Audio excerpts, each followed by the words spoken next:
Hello, welcome back to the garage. Today's project is to see if we can turn this free coffee table into a profit. First thing I want to do is get this off the ground and taken apart. So let's get started. I'm going to start by removing all the pieces that I plan on replacing and getting the tabletop off.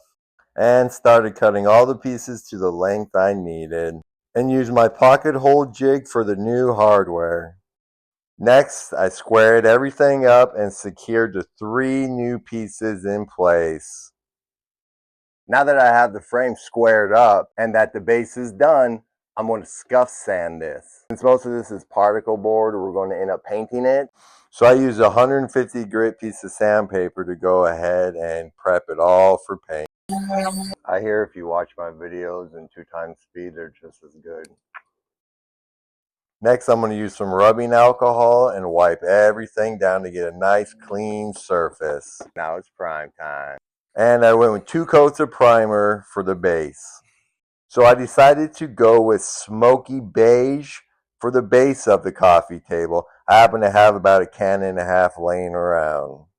And since the drawer is actually wood, I decided I was going to sand that down and stain it. So I'm going to do something a little different for the coffee top. I have 2 different browns. See, one's a little bit darker than the other. So I'm going to start with the lighter brown and use that almost as a primer and then finish it off with this deep espresso that I have.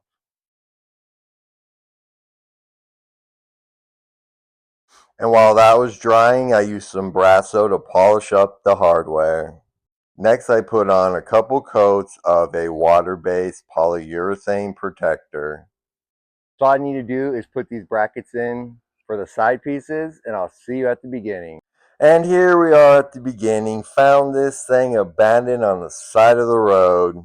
And here we are now. I think this coffee table turned out pretty good. What about you? As always, thanks for watching, and remember, stay thrifty.